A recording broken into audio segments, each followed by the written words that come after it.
Certo, então, gostaria de agradecer a todos que estão nos assistindo, pelo interesse, pela presença também. Gostaria de dar bom dia a todos, anunciar que o evento está começando hoje e vai até quinta-feira. E antes de tudo, eu gostaria de passar a palavra para o coordenador do programa de pós-graduação da Unesp e também coordenador do grupo de pesquisa em economia aplicada, o professor doutor André Luiz Correia. Oi, bom dia a todos. Obrigado, Paula. Obrigado, Gabriel, pela sua presença aqui hoje conosco. Eu queria, antes de mais nada, né, nessa fase de apresentação, de agradecimentos, né, dizer que é uma felicidade estar hoje aqui reunido com vocês, né. Esse evento é fruto do trabalho e da dedicação, né, dos alunos, principalmente, que compõem o grupo, né.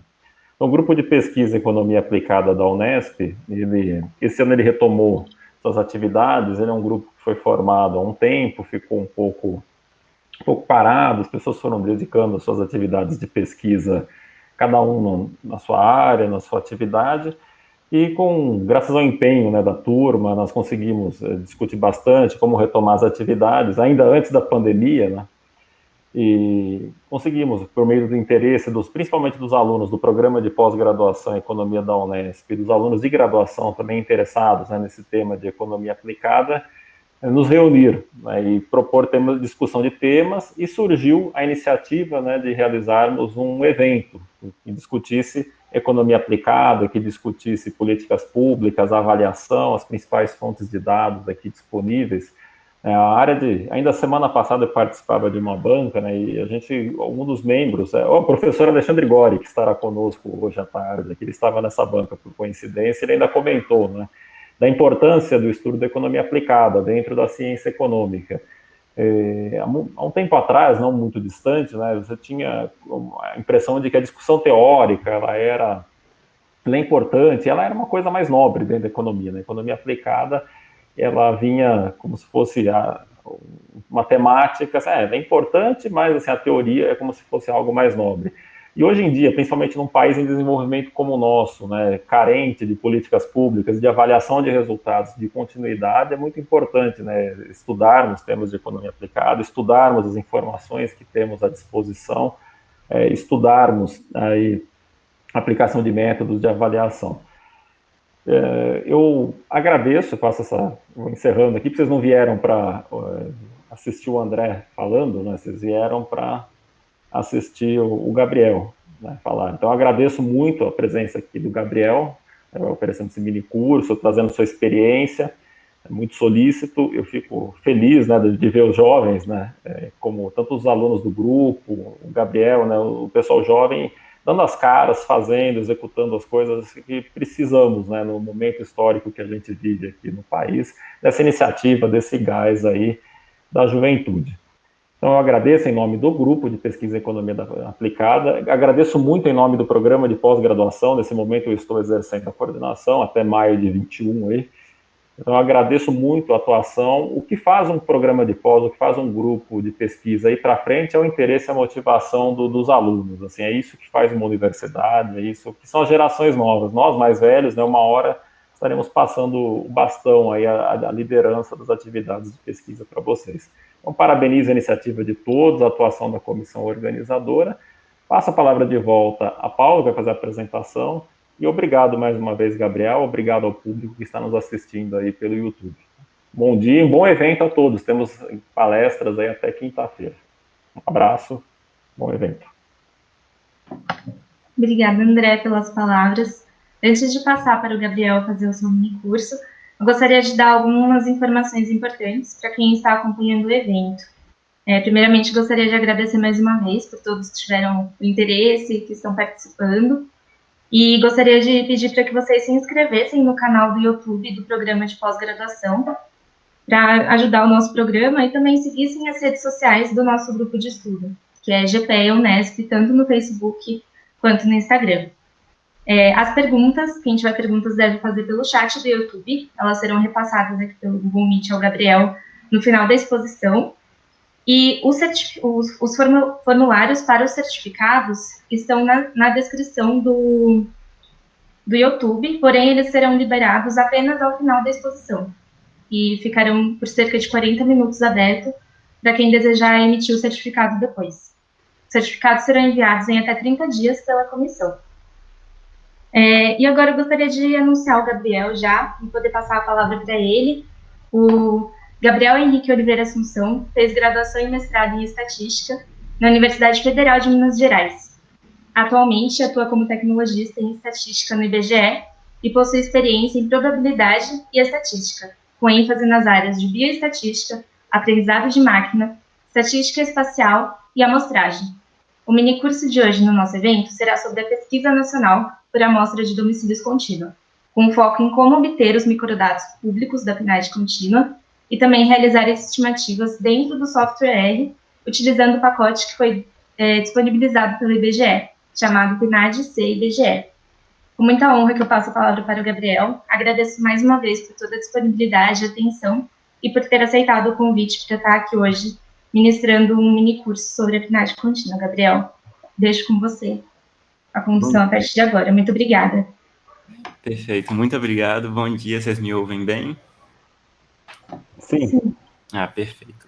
Primeiramente, eu gostaria de agradecer imensamente ao convite do Programa de Pós-Graduação em Economia da Unesp e falar que eu fico muito feliz em ver um grupo de economia aplicada e mais ainda em saber que, de certa forma, o IBGE pode colaborar de certa forma com esse grupo. Então, é muito bom participar disso. Eu vou iniciar minha apresentação, aí vocês me informam se estão vendo a minha tela. Só um minutinho.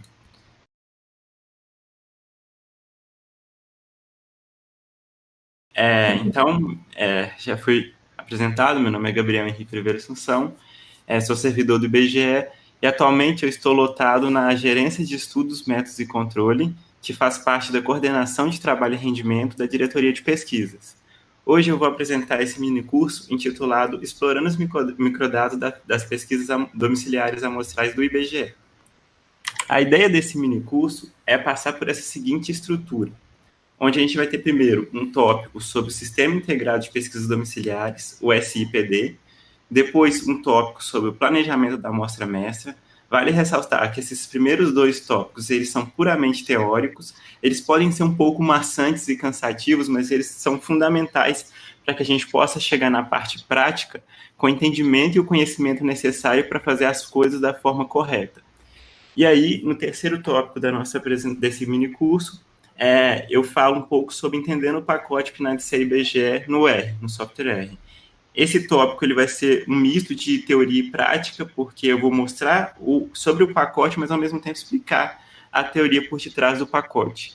E por fim, nós vamos entrar no tópico de exemplos, que aí é a parte puramente prática, que eu acho que é o interesse da maioria das pessoas em poder aprender a mexer nesses microdados da PNAD contínua, que são tão valiosos. Eu também deixei aqui um tópico de exercícios, porque usualmente esse minicurso ele é dado presencialmente. Só que onde nessa parte final, os alunos em um ambiente computacional fazem esses exercícios e a gente vai prestando um auxílio, um apoio individual. Só que como a gente está nesse novo normal de telepresencial, a ideia foi manter esses exercícios para quem tiver interesse e disponibilidade, fazê-los, e se surgir qualquer dificuldade ou dúvida, seria só entrar em contato com a gente, com os canais de atendimento que eu vou passar logo no final dessa apresentação, para que a gente possa sanar essas dúvidas e incentivar o uso do pacote. Então, eu vou passar brevemente sobre o que são esses exercícios e os objetivos dele. Mas entrando, enfim, no primeiro tópico teórico desse minicurso, que é sobre o Sistema Integrado de Pesquisas Domiciliares do IBGE. A ideia de criação desse sistema foi porque existia uma demanda crescente por informações atualizadas em curto prazo. Além disso, existia uma vontade de integrar diversas pesquisas sem sobrecarregar uma única pesquisa com vários temas. Aqui eu vou citar agora, inicialmente as abreviaturas dos nomes das pesquisas, mas mais à frente eu vou explicar o que são essas pesquisas.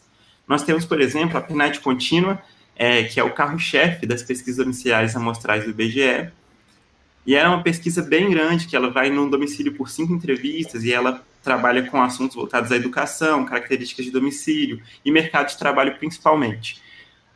Só que, com o tempo, foram surgindo a necessidade de investigar outros temas relacionados a domicílio, como, por exemplo, a questão da saúde e também questões de orçamentos familiares. Aí entram, por exemplo, a PNS e a POF. Mas antes de criar elas, a ideia seria não sobrecarregar a PNAD contínua acrescentando mais temas, e sim criar essas outras pesquisas dentro de um sistema. Outro ponto importante da criação desse sistema é a consolidação dos conceitos investigados entre as diferentes pesquisas e, principalmente, partilhar os custos delas. Além disso, existia um desejo de padronizar esses métodos de seleção, os esquemas de rotação e estimação dessas pesquisas. Só que, para que tudo isso ocorresse, foi necessário definir um cadastro mestre e uma amostra mestra, que são as bases desse sistema. O cadastro mestre, ele é a base com todos os setores censitários elegíveis para a composição da amostra mestra. Mas o que é o setor censitário? O setor censitário é um conceito do IBGE relacionado a uma unidade territorial estabelecida para fins de controle cadastral. Ele vai ser formado por uma área contínua e ele vai estar situado em um único quadro, ou ele vai ser urbano ou rural. A ideia de elaboração dessa área de setor censitário é que ela tivesse uma dimensão e um número de domicílios que fosse permitido o levantamento por um único recenseador.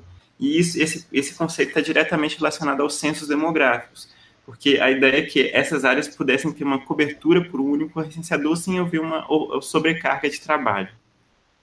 Outro ponto importante é que esse cadastro mestre ele vai abranger todos os setores censitários do território nacional, porém, ele vai excluir algumas áreas que não são público-alvo das pesquisas domiciliares amostrais do IBGE. E essas áreas são agrupamentos quilombolas, agrupamentos indígenas, nós temos as áreas militares, presídios, as instituições de longa permanência de idosos e as redes de atendimento integrado de crianças e adolescentes. Essas áreas não fazem parte do público-alvo, então esses setores que fazem parte dessas áreas não são excluídos do cadastro mestre. Já a amostra mestra, ela vai ser composta por um conjunto de unidades diárias selecionadas de um cadastro, no caso, o cadastro mestre, e sempre seguindo um método probabilístico de seleção. A ideia da amostra mestra é permitir a seleção de subamostras, em que elas vão ser, para as diversas pesquisas que vão compor esse sistema, em que essas subamostras ou vão ser, por exemplo, na amostra mestra, a gente tem unidades de área, e essa subamostra seria subamostra de unidade de área, somente alguma dessas unidades de área da amostra mestra, ou a outra possibilidade é você utilizar todas as unidades de área da amostra mestra e fazer uma subamostra de domicílios dentro dessas unidades de área. Outro ponto importante sobre essa questão das subamostras é que elas podem ser selecionadas de forma independente ou com certo controle para a obtenção ou não de sobreposição das amostras. E mais à frente eu vou explicar o porquê que é importante essa sobreposição das amostras em termos estatísticos. Além disso, o IBGE tem um rigor de que os domicílios que fizeram parte de uma pesquisa, eles vão ter um período de descanso antes de serem incluídos em outra, para que não haja uma sobrecarga e um cansaço do informante. Então, hoje, esse descanso é estabelecido da seguinte forma. A PNAD contínua, que é a única das pesquisas que eu vou citar aqui que ela é contínua, ela ocorre por 5 entrevistas. Então, quando um domicílio chega na 5ª entrevista, ele vai sair. E a ideia é que ele fique 1 ano sem participar de uma outra pesquisa, no caso, a PNS ou POF. Da mesma forma, um domicílio que participou da PNS ou da POF, ele tem que ficar pelo menos 1 ano sem poder fazer parte da PNAD contínua. Esse rigor ele vai ser ainda maior internamente na PNAD contínua. Ou seja, um domicílio que concluiu a 5ª entrevista da PNAD contínua, ele deve ficar pelo menos 10 anos sem poder fazer parte da PNAD contínua novamente. Não existe esse rigor internamente na PNS e na POF, porque geralmente elas são pesquisas que têm uma certa periodicidade de cerca de 5 anos, então não é necessário estabelecer dessa forma. Então, eu citei um pouco dessas siglas e agora eu vou explicar o que são essas pesquisas. A PNAD contínua, que é a Pesquisa Nacional por Amostra de Domicílios Contínua, a ideia dela é investigar as características econômicas e sociais da população, principalmente aquelas relacionadas ao mercado de trabalho. Já a POF, que é a Pesquisa de Orçamentos Familiares, ela vai ter como objetivo obter informações sobre os padrões de consumo e gasto das famílias, e ela serve de base para avaliação de alguns termos, como insegurança alimentar, qualidade de vida, e além de ser base dos índices de preço divulgados pelo IBGE. ela que compõe a famosa cesta básica desses índices de preço. Já a PNS, que é a Pesquisa Nacional de Saúde, o objetivo dela é caracterizar a situação de saúde e os estilos de vida da população, como, por exemplo, acesso e uso dos serviços, ações preventivas, continuidade dos cuidados e financiamento da assistência, como no caso dos planos de saúde. Além disso, podem vir, eventualmente, surgir novas pesquisas dentro do âmbito do SIPD, porque a criação desse sistema foi justamente para isso. Inclusive, a gente tem uma pesquisa que ela está em caráter experimental, né, que ela ocorreu durante esse ano atípico, muito por conta da pandemia, que foi a PNAD Covid-19. E eu fiquei muito feliz também quando eu vi a programação do evento e vi que amanhã vamos ter uma apresentação da minha coordenadora sobre a pesquisa. Então, vale a pena. Ela só não está incluída aqui nesse tópico, porque como ela ainda é de caráter experimental, eu achei mais adequado não incluí-la. Antes de prosseguir com os slides, eu vou mostrar algo que eu acho muito interessante também, aqui, que é o site Agência de Notícias IBGE. Para quem não conhece, vale muito a pena dar uma olhada nesse site, porque ele sempre solta os releases das divulgações que o IBGE tem feito, além de ter algumas curiosidades, como podcasts. Esse Minuto IBGE é muito interessante, então vale a pena ficar antenado nesse site, porque tem informações muito bacanas sobre o trabalho do IBGE. A ideia do planejamento da amostra-mestra, primeiramente, foi definir as unidades primárias de amostragem. As siglas são as UPAs, que, no caso da amostra-mestra, vão ser setores censitários ou conjunto de setores censitários com pelo menos 60 domicílios particulares permanentes, e aí incluem os ocupados, os fechados, os vagos e o de uso ocasional.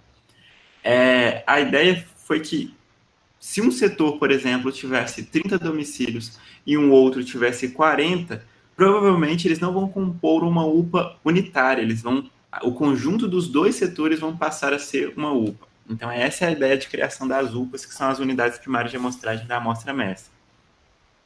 Além disso, para cada uma dessas unidades, vão ser associadas informações sobre divisões administrativas, contagens populacionais e outras características sociodemográficas que são fundamentais, principalmente para o modelo probabilístico que a gente vai utilizar no plano amostral da amostra-mestra. Outro ponto importante é que a principal fonte de informação para o cadastro mestre, que acompanha a amostra-mestra, é o censo demográfico.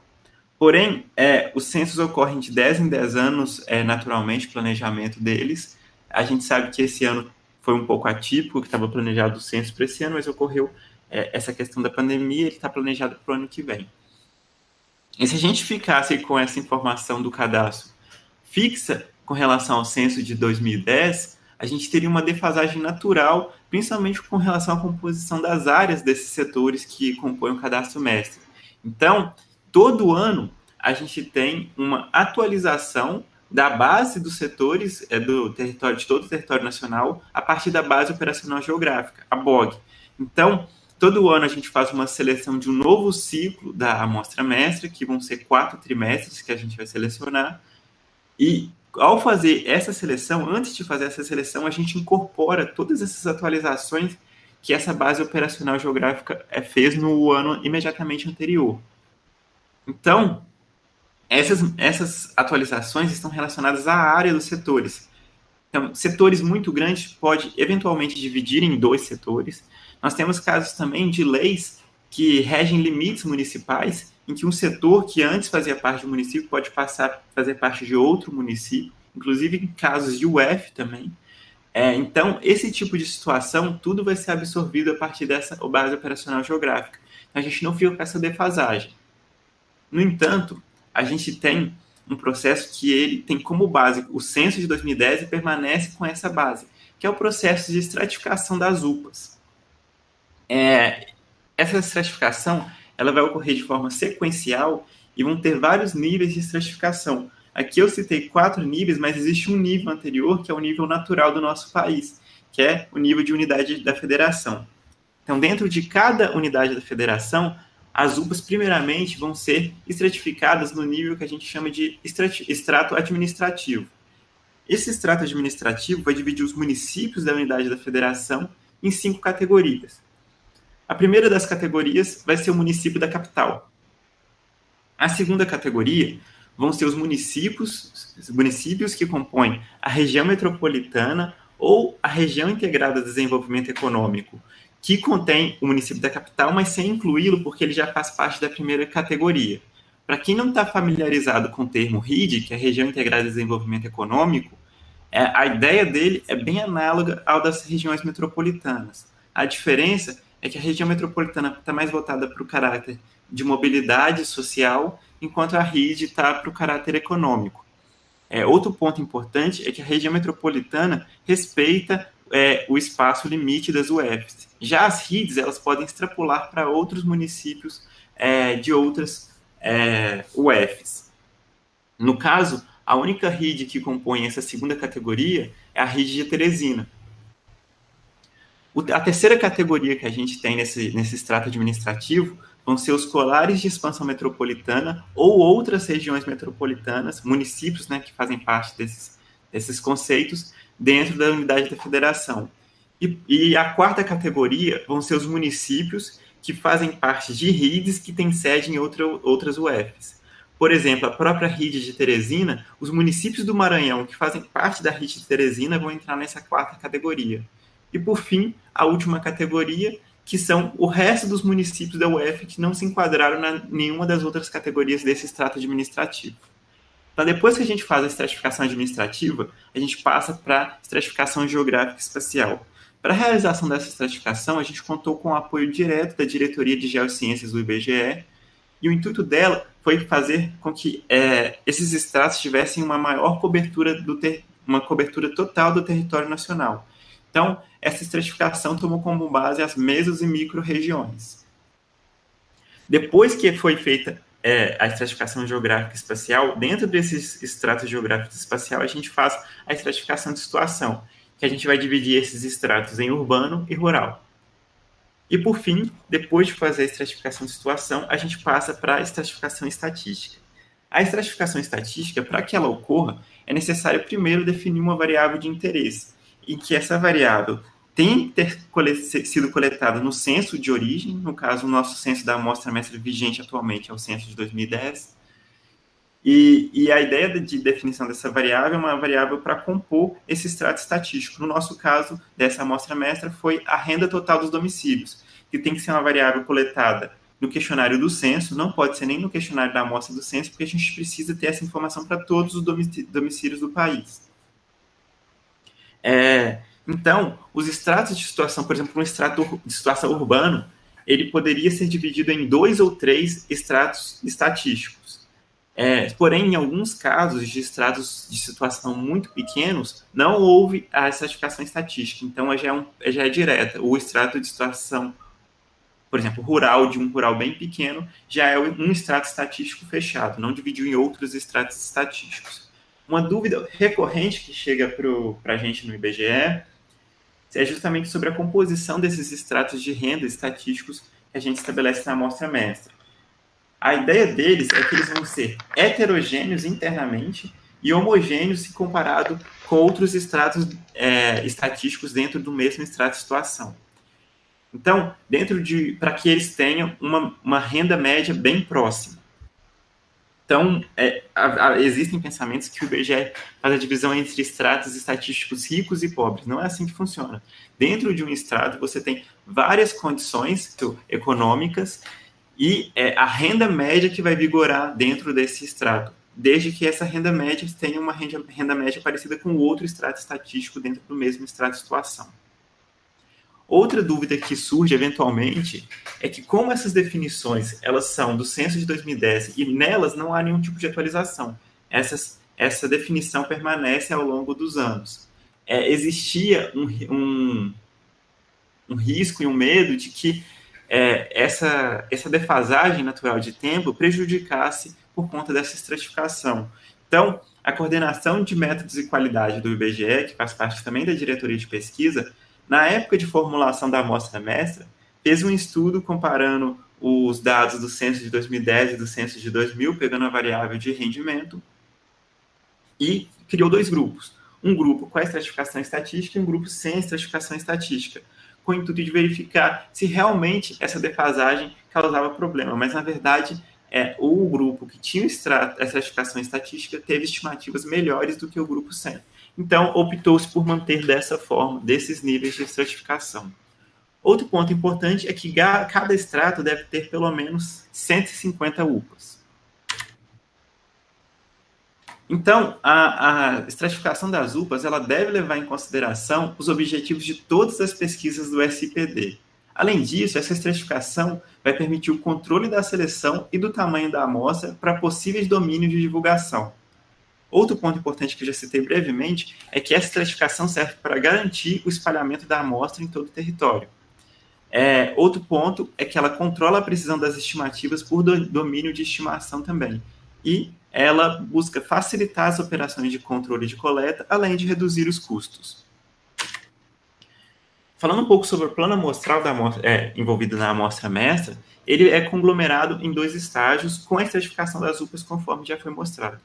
No primeiro estágio desse conglomerado, ocorre a seleção de UPAs, e a seleção, o método probabilístico de seleção de UPAs, nesse caso, é por probabilidade proporcional ao número de domicílios, ou probabilidade proporcional ao tamanho. Então, uma UPA que tem mais domicílios tem mais probabilidade de estar na amostra do que uma UPA com menos domicílios. Já o segundo estágio vai ser o que ocorre a seleção dos domicílios. Nesse estágio, vai ser por amostragem aleatória simples. Então, todos os domicílios têm a mesma probabilidade de fazer parte da pesquisa. Então, o esboço aqui bem simples, a gente tem um cadastro mestre com as unidades que são as UPAs. Dentro desse cadastro mestre, a gente vai pegar um recorte de UPAs que vai compor a amostra mestra. Dentro da UPA dessa amostra mestra, a gente vai ter, da seleção da UPA dessa amostra mestra, a gente vai ter uma seleção dos domicílios. Então, para que todo esse planejamento ocorra, é necessário definir uma pesquisa de base para poder definir o tamanho da amostra e, no caso, a pesquisa selecionada é a PNAD contínua, porque ela é a principal pesquisa do SIPD. Então, para isso, é necessário levar em consideração alguns aspectos de formulação dessa pesquisa. Primeiro, a pesquisa PNAD contínua ela é trimestral. Outro ponto importante é que ela tem um esquema de rotação da amostra de UPAs com sobreposição de domicílios em trimestres consecutivos. Em breve também vou falar a importância dessa sobreposição na PNAD contínua. Outro ponto importante sobre a PNAD contínua é que o esquema de rotação dela é 1, 2, 5. O que quer dizer isso? 1 mês, 2 meses, 5 entrevistas. Quer dizer que um domicílio que é selecionado para coleta em 1 mês, ele é coletado nesse mês, depois ele vai ficar 2 meses sem participar da pesquisa, voltando no próximo mês. E isso por 5 entrevistas. Para operacionalizar todo esse esquema de rotação, foi necessário criar 15 grupos com 8 rotações. E esses 15 grupos e 8 rotações formam um grupo rotação que ele vai ser uma extensão do extrato que a gente definiu. Então, além do extrato, a gente tem uma extensão que é o grupo de rotação. A necessidade de criação desse grupo de rotação foi que, ao final do período que uma amostra mestra deve ficar vigente, que é de 10 anos, a gente tenha uma renovação de 100% das UPAs da amostra mestra. E, por fim, a gente chega na seleção de 14 domicílios nas 15.096 UPAs da amostra mestra para a composição da PNAD contínua, o que vai totalizar em 211.344 domicílios por trimestre na PNAD contínua. Aqui eu vou apresentar um pouco do que é esse esquema de rotação e renovação da amostra da PNAD contínua. Então, aqui a gente vai trabalhar com 2 trimestres para ficar mais fácil. Eu vou citar esse trimestre X como o primeiro trimestre de 2020 e o trimestre X mais 1 vai ser o segundo trimestre de 2020. Então, no primeiro trimestre de 2020, a gente tinha 20% da amostra na primeira entrevista, 20% na segunda, 20% na terceira, 20% na quarta e 20% na quinta. Com a passagem para o próximo trimestre, aquelas 20% da amostra que estava na primeira entrevista vai para a segunda, o da segunda vai para a terceira, da terceira para a quarta e da quarta para a quinta. E aí, aquelas que estavam na quinta entrevista, os domicílios que estavam na quinta entrevista, eles terminam seu ciclo na pesquisa. Então, aí que a gente vai criar os grupos para fazer um outro grupo para fazer a renovação da amostra. Esses grupos a gente chama de grupo 17,5% e grupo de 2,5%, dentro desses 20%. Nos 17,5%, a gente vai manter as UPAs do que estavam na quinta entrevista, no trimestre passado, selecionando somente novos domicílios, 14 novos domicílios. Já no grupo de 2,5%, as UPAs que estavam na quinta entrevista elas saem da amostra mestra e entram 2,5% de UPAs novas e dentro dessas UPAs novos domicílios. A ideia de fazer isso é justamente para chegar no final de 10 anos com 100% das UPAs renovadas na amostra mestra. Como a PNAD contínua, e essa parte aqui é muito importante, principalmente na questão de utilização do pacote. Como a PNAD contínua é uma pesquisa por amostragem probabilística, para que a gente obtenha os resultados de maneira correta, é imprescindível associar um fator de expansão ou peso a cada unidade selecionada. E aí entram as UPAs, os domicílios e, no caso de algumas pesquisas, os moradores. Para os pesos de cada unidade, vão ser considerados as probabilidades de seleção dessa unidade, os ajustes por não resposta e de calibração. Além disso, a PNAD contínua tem um caráter especial porque ela tem a coleta de alguns temas que fazem parte do núcleo básico, como, por exemplo, temas voltados para o mercado de trabalho, educação, a parte básica. Nesses casos, vai ser relacionado um peso trimestral. Só que na PNAD contínua também a gente tem módulos e temas que são coletados ou em todas as entrevistas de um trimestre só do ano, ou em somente uma entrevista em todos os trimestres do ano. Nesse tipo de caso, nós associamos um peso anual.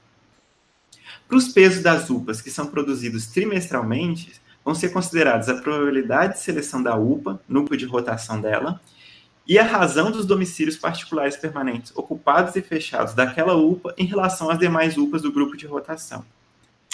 Já para o peso anual, o primeiro ponto que é importante é que, com a acumulação dessas amostras trimestrais, não vamos ter sobreposição de UPAs, porque ou elas vão estar concentradas em um trimestre, ou elas vão estar concentradas em uma entrevista. Então, não vai haver a sobreposição de UPAs. E se a gente pensar no ciclo completo da PNAD contínua, ela tem 1 ano e 1 trimestre, 1 ano e 3 meses. Então, para fazer a composição do peso anual, é como se a gente estivesse utilizando somente 80% da amostra. Então, esse quadro, ele ilustra um pouco de como é feito esse peso anual. Então, para a definição do peso por domicílio, primeiramente vai ser calculado o peso básico, que ele vai ser o inverso da probabilidade de seleção do domicílio, que vai ser igual em cada UPA, porque a amostragem aleatória é simples. Além disso, ele é possível decompor ele numa parcela que vai corresponder à seleção da UPA e na parcela que corresponde à seleção dos domicílios dentro da UPA. Depois que a gente faz a determinação desse peso básico, a gente faz um ajuste para compensar as perdas de entrevista por não resposta. E essas não respostas são quando existe uma entrevista não realizada por recusa do informante, por não contato com o morador, ou outro motivo, desde que o domicílio seja ocupado. Por que o domicílio tem que ser ocupado? Porque a gente também tem perdas relacionadas à transição de espécie. Então, aqui eu vou parar um pouco para citar como é feito o processo de atualização dos setores que compõem a amostra mestra.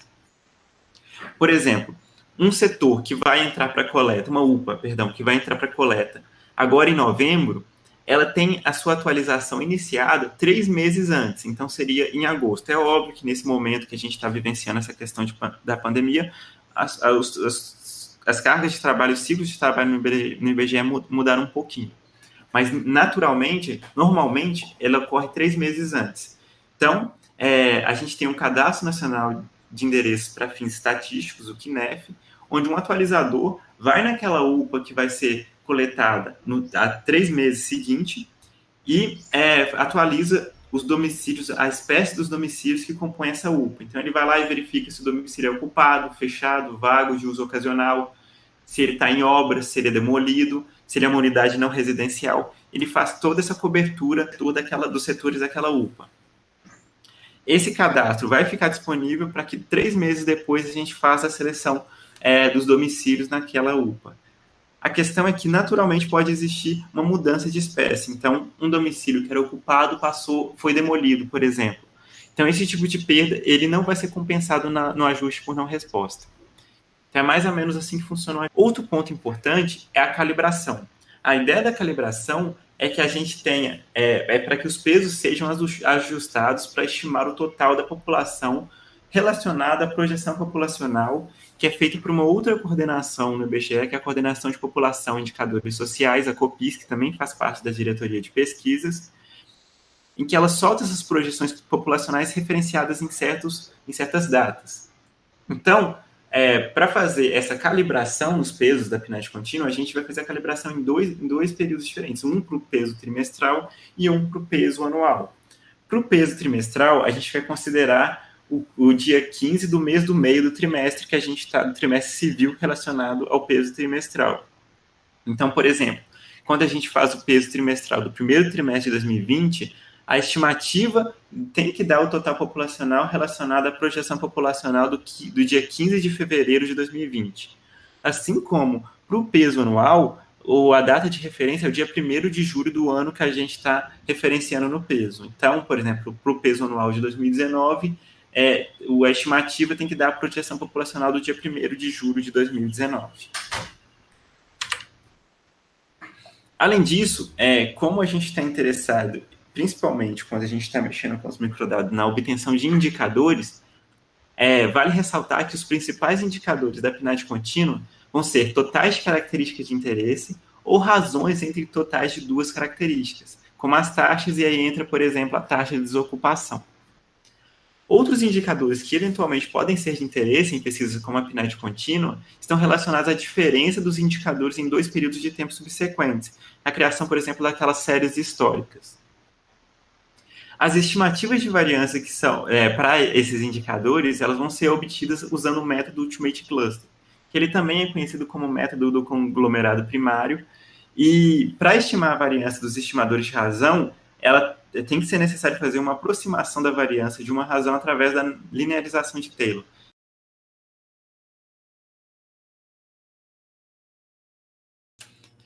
Perfeito. Então, vou voltar um pouquinho aqui na função. Eu acho que a função do dicionário chegou a pegar, né, para ser labeler.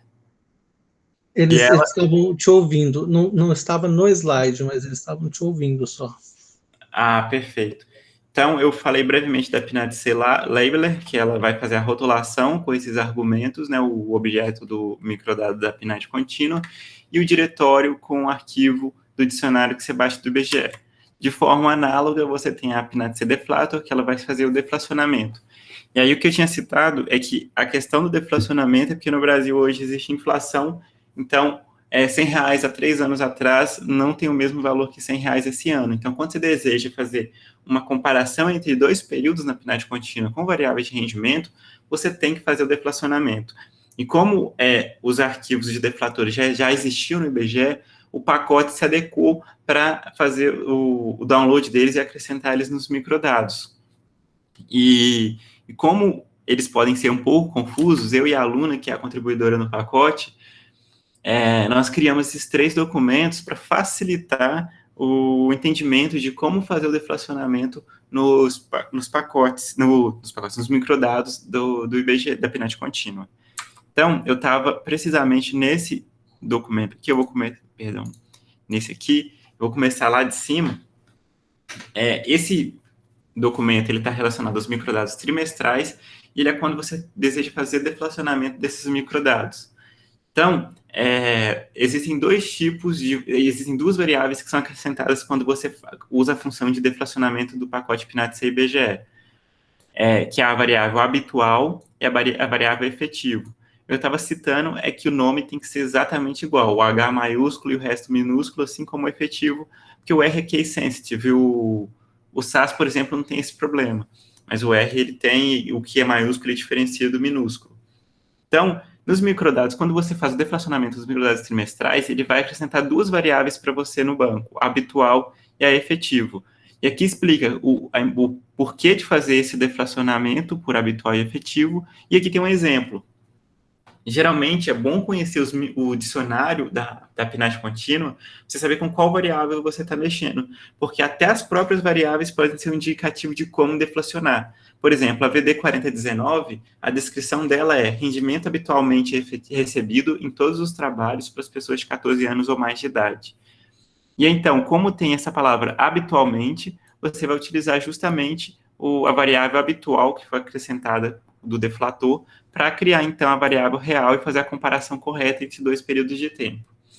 Assim como para a variável VD 4020, ela cita que efetivamente. Então, nesse caso, você vai multiplicar pelo efetivo e criar a sua variável. Para criar a variável dentro de objeto Survey Design, você tem que usar a função transform e passar dentro dela o objeto dados, cifrão, o nome do seu objeto, perdão, cifrão variables, vírgula, o nome da variável que você quer criar, por exemplo, VD 4020, igual a VD 4020 vezes efetivo. VD 4020 real igual VD 4020 vezes efetivo. Assim que funciona a criação de novas variáveis dentro de objeto Survey Design. Além disso, a gente coloca como rota de rodapé aqui as informações de como fazer esse deflacionamento, a nota técnica e metodológica sobre o deflacionamento em microdados trimestrais. O outro que a gente disponibiliza, antes de entrar nesse, eu vou primeiro no microdado anual, que é acumulado que é concentrado em determinado trimestre. Nesse caso, a gente seguiu o mesmo padrão do trimestral. Então, a gente tem as mesmas variáveis, habitual e efetivo, escrita da mesma forma, para não haver confusão. A única diferença é que aqui a gente tem dois argumentos, o Y, Y, Y e o T, onde o Y, Y, Y é o ano e o T o trimestre. Que eles são necessários, eles são obtidos, a gente coloca aí como nota, a partir daqueles argumentos que eu citei na função getPNADC, que é o def_year e o def_period. Isso quando você está usando a getPNADC, porque quando você não está usando a getPNADC, está fazendo tudo no processo manual, você tem que ter o cuidado de baixar os deflatores corretos para o período correto. Então, ele vai funcionar da mesma forma, o mesmo nome habitual e efetivo, e a criação da variável também é semelhante. Inclusive, essa variável, ela está tanto nos microdados trimestrais, quanto nos microdados anuais concentrados no trimestre. Então, você consegue fazer da mesma forma. E aqui embaixo, a nota técnica que explica o deflacionamento para esses microdados. E o outro, esse aqui é um pouco mais complexo, que é para os microdados acumulados em determinada visita. Nesse, a gente tem um argumento só, que é o ano, como eu já havia informado, mas ao invés de ter duas variáveis de deflatores, a gente tem 5 variáveis de deflatores, porque a gente tem a possibilidade de deflacionar preços médios do próprio ano, a gente tem a possibilidade de deflacionar preços médios do último ano, isso é aquele YY que você colocou, e dentro dessas duas de preços médios do próprio ano e do último ano, a gente tem a habitual e a efetivo nas duas. Aqui o CO1 corresponde a habitual, CO1 é efetivo. CO2 é habitual, CO2 é efetivo. O nome das variáveis é justamente esse, CO1, CO1E, CO2, CO2E. E, além disso, para quem tem interesse em cálculo de indicadores associados à linha de pobreza, pode usar também o CO3. E aí a gente dá uma descrição bem breve de quando utilizar os preços médios do próprio ano, quando utilizar os preços médios do último ano, e o dos indicadores associados à linha de pobreza. E aí aqui a gente coloca os exemplos de deflacionamento, que é bem parecido com os outros, na criação da variável, para fazer a mesma coisa, só multiplicar pelo nome da variável nova, que aqui muda. Aqui eu cito de novo o argumento year, que tem que passar o def_year dentro da getPNADC. Quando é fora, de forma offline, você tem que ter o cuidado de baixar os deflatores corretos. E, por fim, a nota de rodapé sobre a nota técnica sobre como deflacionar os microdados anuais por visita. Então, esses são os arquivos que eu queria mostrar. Então, eles estão aqui nos slides também, você pode baixar eles do site do IBGE, eles estão disponíveis para os usuários justamente para auxiliar na utilização do deflacionamento. E a gente chega na função PNAD-C Design, que é a última função desse processo manual, quando a gente pega offline, que ele vai incorporar o plano amostral no seu objeto de microdados. Você tendo ou não rotulado, você tendo ou não acrescentado as variáveis de deflatores, é sempre importante fazer é sempre necessário, na verdade, fazer esse processo de incorporação do plano amostral. Então, nele, ele é bem simples, ele tem só um argumento, que é o objeto dos microdados, que tem que estar em formato table.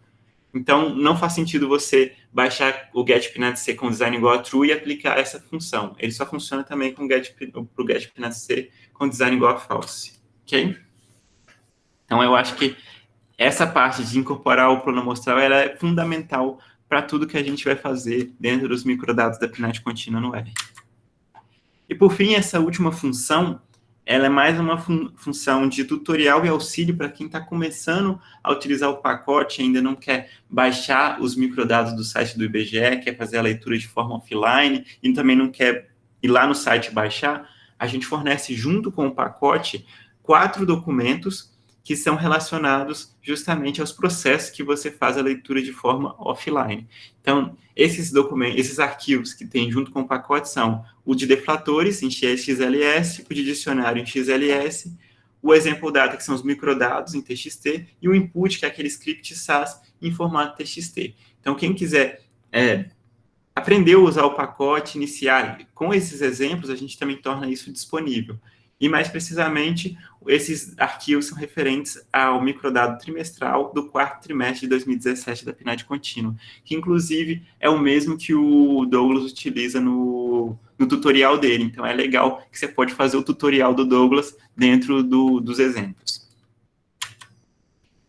Existe também a possibilidade para aqueles que já são familiarizados com outros softwares estatísticos de fazer o carregamento desses microdados pelo pacote PNAD-C IBGE, incorporar o plano amostral e depois exportar isso num formato que é compatível com esse outro software. Então, a gente, para isso, utiliza o pacote Raven, e nele você consegue exportar para um formato SAS, pela função WriteSAS, formato Stata, pela função WriteDTA, e pelo formato do SPSS, pela função WriteSave. Eu, particularmente, tive algumas dificuldades em exportar em alguns casos aqui já, mas eu deixo citado porque pode ser que esse pacote seja atualizado, porque dava alguns erros, o SPSS funcionava perfeito, o Stata às vezes funcionava, e o SAS, ele funcionava, mas quando você abria no SAS não abria. Então, cabe ressaltar isso, mas eventualmente esse pacote ele é bem requisitado, então ele pode ser adaptado e atualizado para que essas funções funcionem nas versões atuais do SAS, por exemplo. E, por fim, como a gente está trabalhando com um produto do IBGE para o usuário, que é esse pacote PNAD-C IBGE, a gente aproveita todos esses mini cursos e até os e-mails que chegam das pessoas que utilizam por fora o pacote para tornar isso um feedback e melhorar ainda mais a qualidade do nosso produto. Então, a gente tem coletado solicitações e informações dessas pessoas para melhorar ainda mais o pacote PNAD-C IBGE. Então, a gente também espera isso de vocês, se vocês puderem, quiserem contribuir com a gente está disposto a ouvir e implementar. Inclusive, a gente mesmo coloca sugestões internamente para melhorar o pacote, como a questão dos deflatores, o outro que foi a leitura dos microdados concentrados em determinados trimestre, que não existia antes nas versões antigas do pacote, foi uma solicitação e um mini curso. Então, essas coisas são importantes para a gente fazer um produto ainda melhor para os usuários. Então, algumas demandas que surgiram desses mini cursos e que estão em fase de implementação, a primeira delas é a possibilidade de criar pacotes para a leitura dos microdados das demais pesquisas integrantes do SIPD.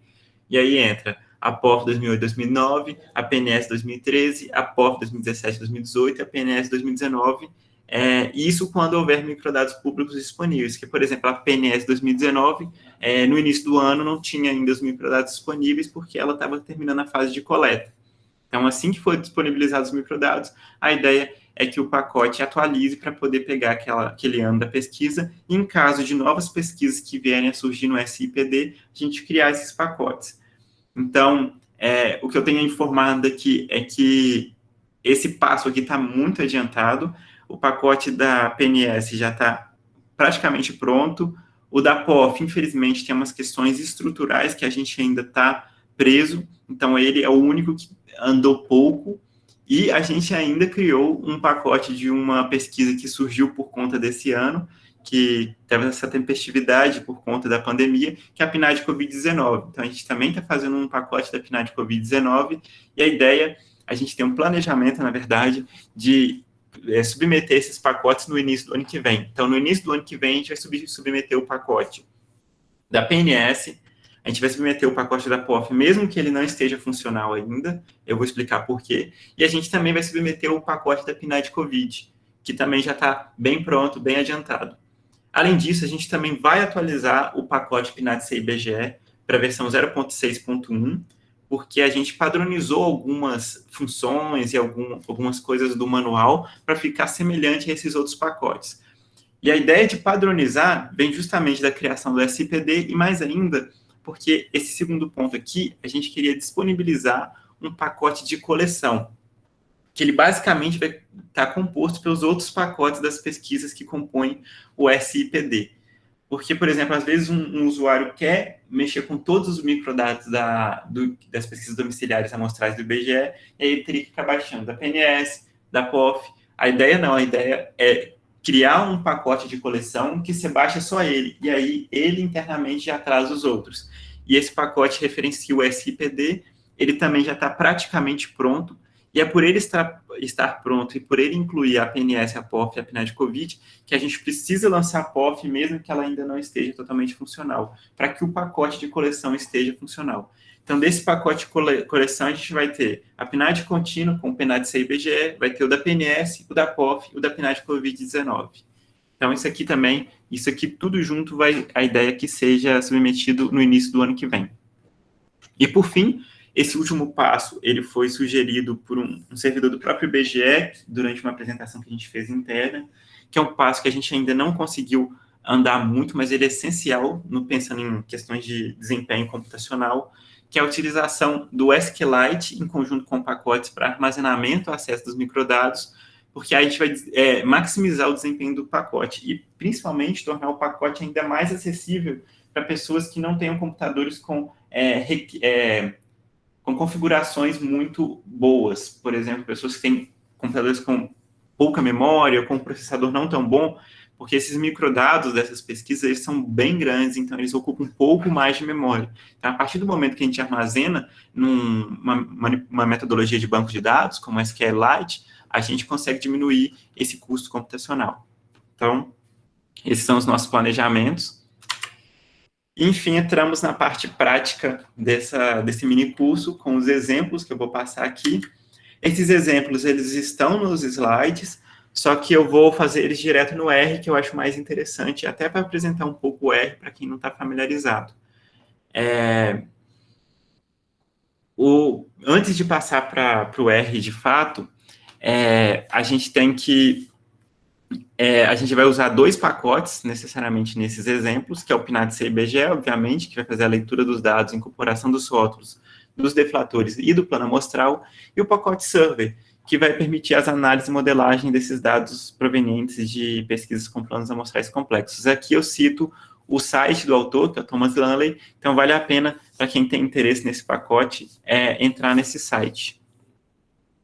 Para fazer esses exemplos, a gente vai utilizar os microdados da PNAD contínua referente ao terceiro trimestre de 2018, e as variáveis específicas que a gente vai utilizar, aí entra aquele argumento VARS, que a gente vai fazer o uso, são as variáveis de sexo, que é a V2007, a idade do morador na data de referência, que é a V2009, cor ou raça, que é a V2010, nível de instrução mais elevado alcançado para pessoas de 5 anos ou mais de idade, que é a VD3004, o rendimento mensal habitual de todos os trabalhos para pessoas de 14 anos ou mais de idade, que é a VD4019, e as horas habitualmente trabalhadas por semana em todos os trabalhos para as pessoas de 14 anos ou mais de idade, que é a VD4031.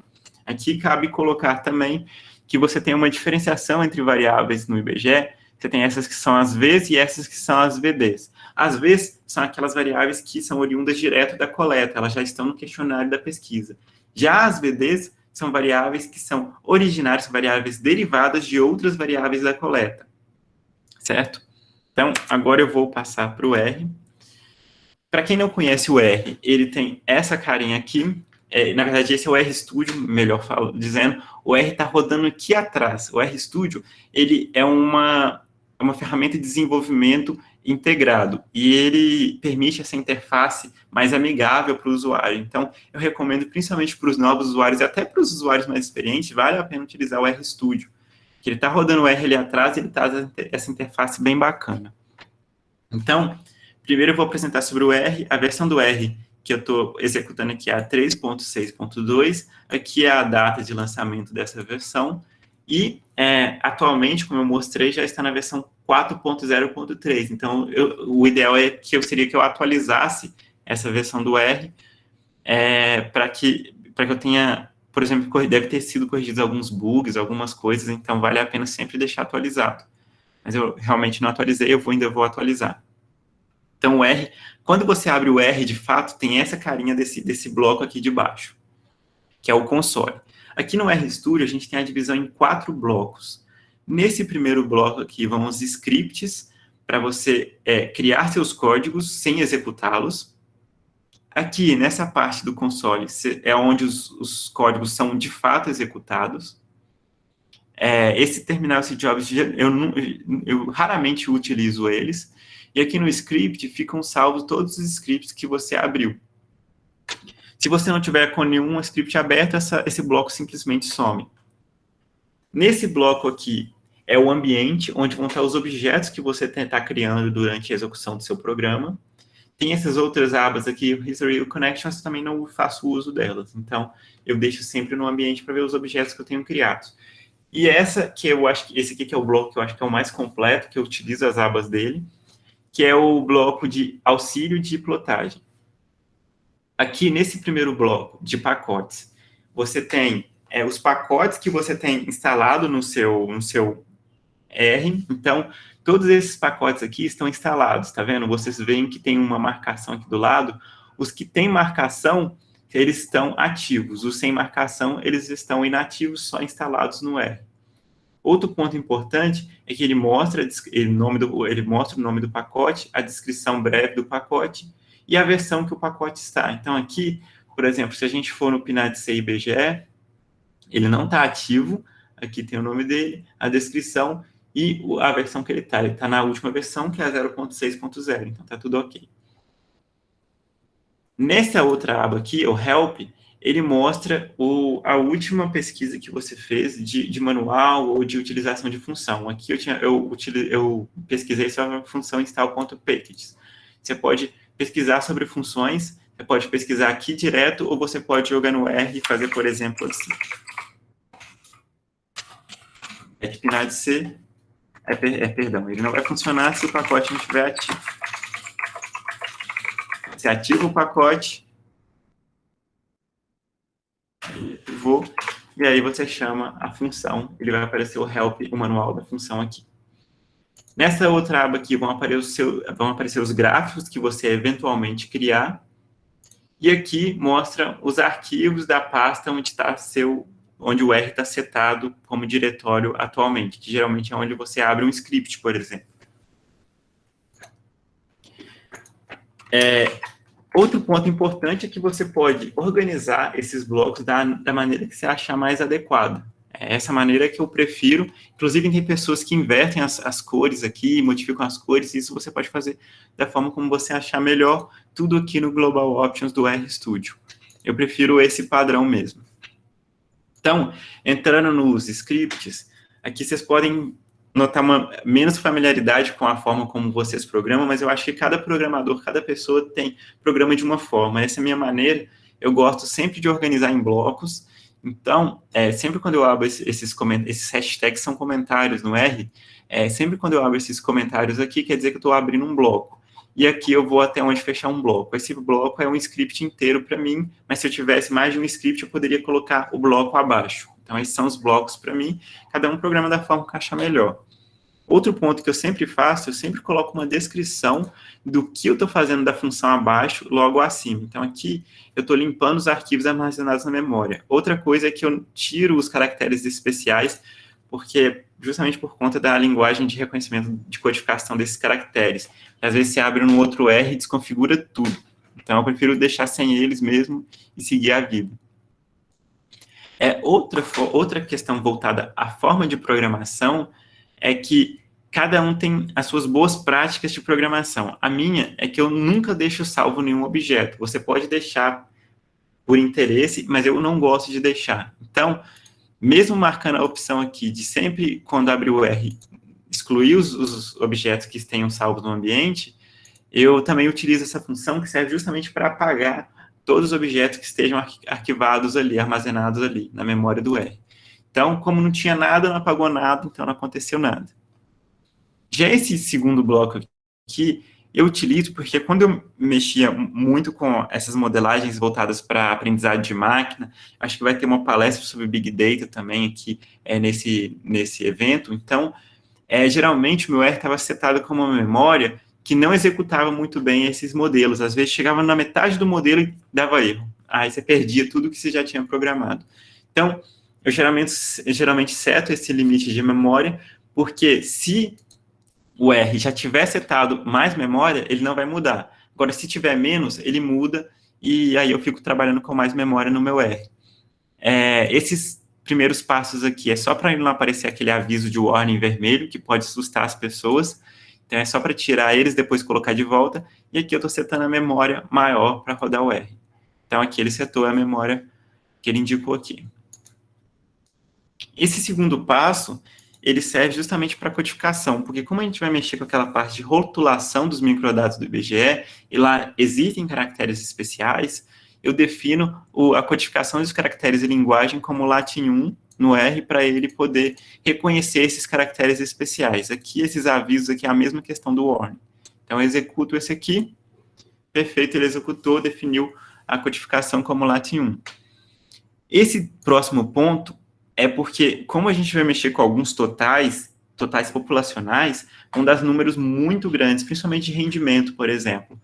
Então, para ele não transformar esses números em exponenciais, eu utilizo esse comando aqui, options cpen 999, que ele vai tirar o formato exponencial. Então, executo esse aqui. Já esse bloco aqui, eu estou indicando onde que eu vou pegar, onde que vai ser o repositório para download dos pacotes que eu vou utilizar. Eu estou pegando o CRAN, que é o principal repositório do R, e setando lá. Já esses dois aqui é só para saber onde que eu estou trabalhando no meu R, em qual diretório que está trabalhando no meu R. Se eu executo aqui, ele vai criar o caminho, aí eu quero ver o que tem nesse objeto caminho, ele mostra aqui, ó, você está trabalhando nessa pasta.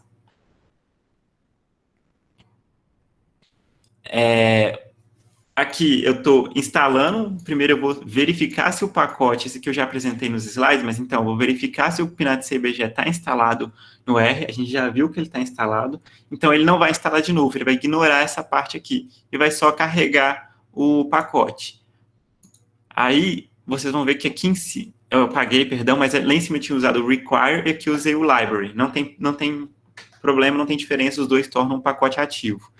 E vocês viram que lá apareceu aquele warning, né, em vermelho. Aqui não apareceu, mas não é porque eu estou usando o require library, não. É porque ele já está ativo o pacote. Então, quando ativa de novo, ele não faz mais nada, já está ativo. Aqui eu mostro a descrição do pacote, como eu já mostrei nos slides. O help, ele vai abrir o help, o manual do pacote aqui do lado. Então, você pode ter acesso ao arquivo de descrição do pacote e a cada uma das funções. Por exemplo, a getPNADC, vai aparecer tudo sobre a getPNADC mais detalhado do que eu apresentei nos slides. Então, vale a pena conferir esse manual também. Aqui entra aquele ponto que eu havia dito sobre a vantagem do R de ter o código-fonte aberto, é que, por exemplo, se eu uso a função getPNADC sem os parênteses, que é o que dá os argumentos para ela tornar-se funcional, se eu coloco só getPNADC, ele vai trazer tudo que está rolando por detrás da função. Todas as implementações e tudo que eu faço. Vocês veem que essa função getPNADC ela é bem grandinha. Aqui ele mostra a criação dessa função e o que tem por detrás dela. Então, você sabe o que está acontecendo dentro da função, você não faz nada no escuro. Eu vou ignorar essas aqui, porque aqui era só para citar elas mesmo. Aqui é o pacote Raven, ele vai fazer a mesma coisa, vai verificar se está instalado, ele já está instalado, e aí ele torna o pacote ativo. Eu não vou entrar nas funções dele, eu só citei elas aqui para deixar vocês informados com relação ao slide, deixar elas aqui descritas. E, enfim, eu entro na parte dos exemplos. Então, a gente já definiu as variáveis que a gente vai utilizar da PNAD contínua. Então, o que eu estou fazendo é criar um objeto com o nome dessas variáveis. Quando você cria um objeto, ele vai aqui para a parte de ambiente, fica lá criado aqui um vetor de caracteres com os nomes das variáveis. E aqui eu estou criando um objeto, eu posso dar o nome que eu quiser, eu escolhi dar dados PNAD-C, e o que eu estou falando é, essa função vai executar e jogar o resultado dessa função dentro desse objeto. A função que eu estou utilizando é a getPNAD-C. Nela eu estou passando os argumentos ano, defini como 2018, e o trimestre, porque eu quero microdados trimestrais do terceiro trimestre, que é o que a gente tinha definido, que a gente quer trabalhar com o terceiro trimestre de 2018. E aqui em vars eu passo só que eu quero aquelas variáveis selecionadas. Eu executo esse comando aqui. Ele geralmente demora um pouquinho, porque ele puxa lá do site do IBGE e ele baixa tudo que a gente pedir. Esse download, ele pode demorar por algumas questões também.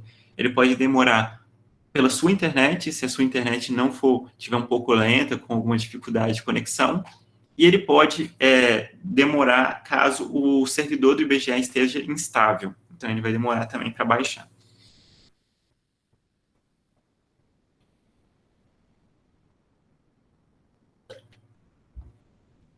Aqui ele mostra que ele baixou o dicionário input.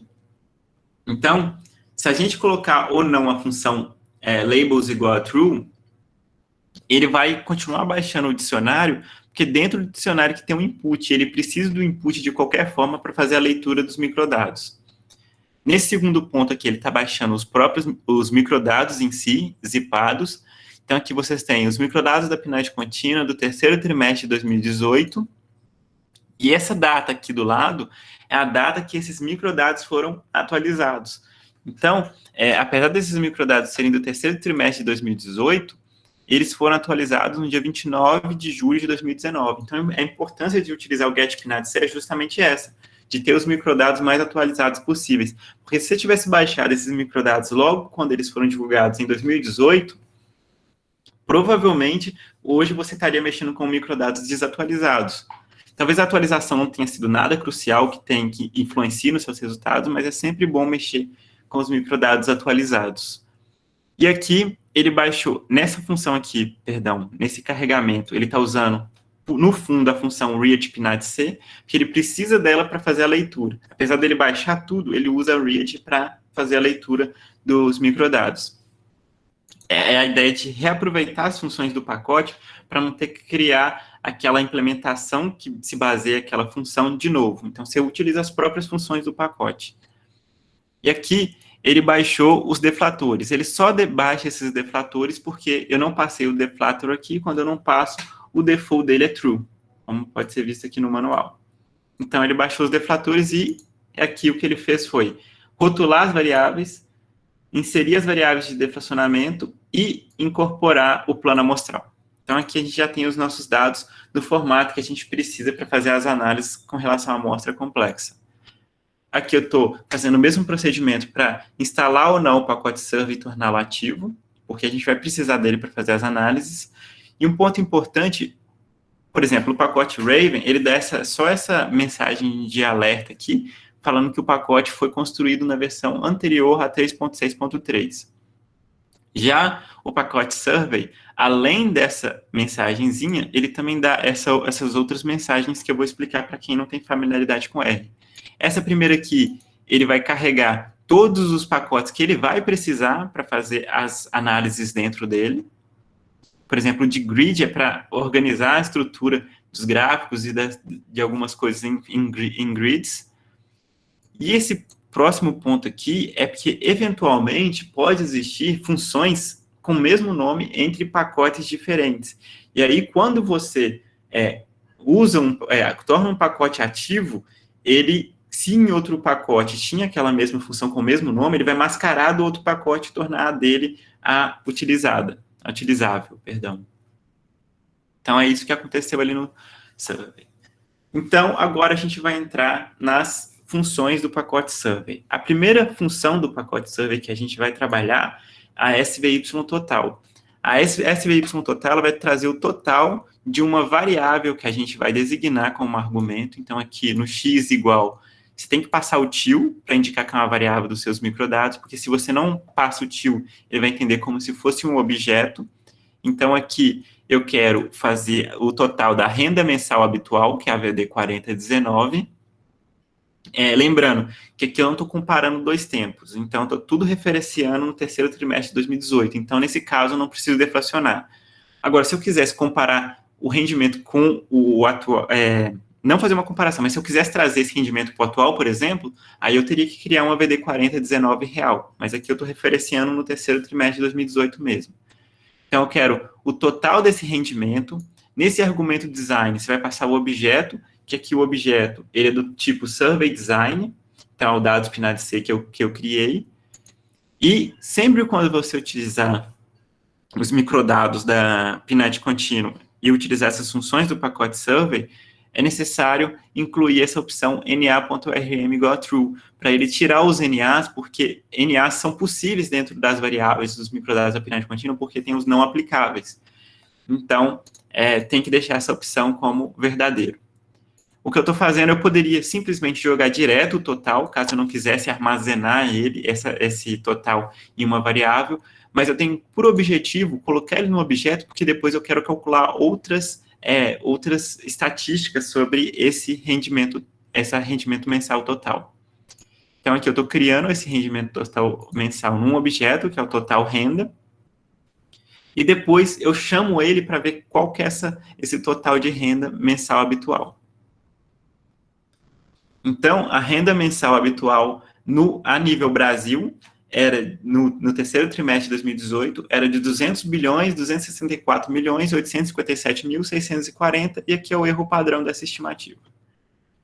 Sempre quando nós estamos trabalhando com estimativas e indicadores, principalmente relacionados a pesquisas amostrais, que em censos isso não faz sentido, a gente precisa verificar o coeficiente de variação a fim de ver se realmente aquele indicador e aquela estimativa é válido.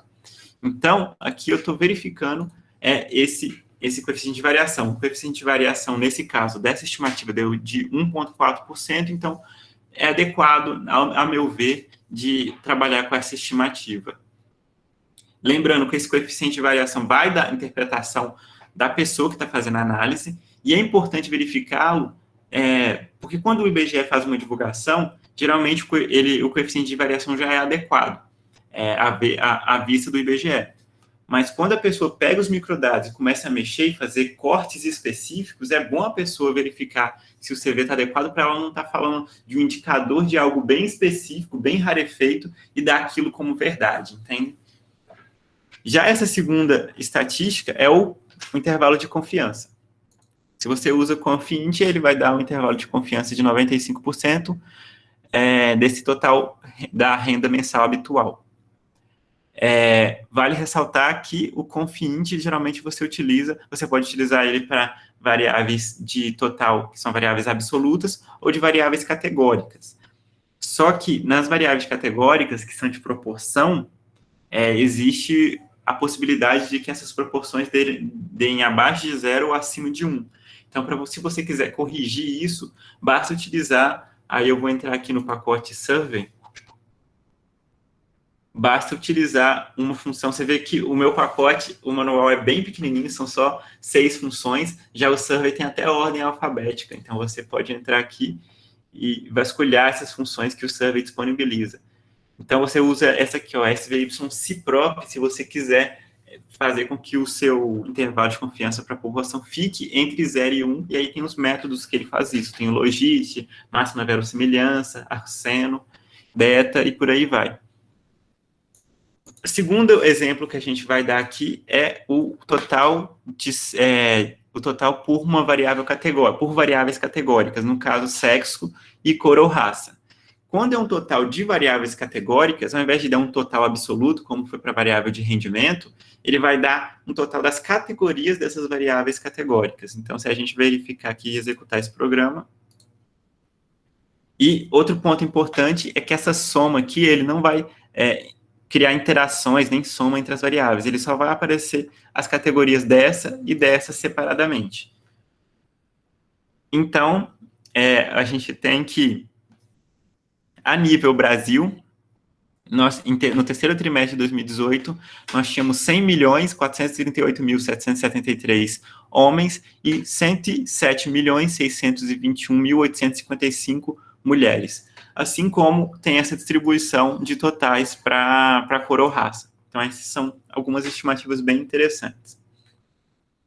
Então, além da função SVY total, tem uma outra função básica do pacote Survey, que é bem utilizada, que é a SVY-min, que ao invés do total, ela vai trazer ou a média ou a proporção. No caso de uma variável absoluta, como rendimento, ela vai trazer a média. No caso de uma variável categórica, como sexo ou cor ou raça, ela traz a proporção das categorias. Então, vocês podem ver que os argumentos são bem semelhantes, a ideia, ele colocou os argumentos bem parecidos para que quem saiba mexer numa função saiba mexer na outra. Então, se a gente executar essa parte aqui,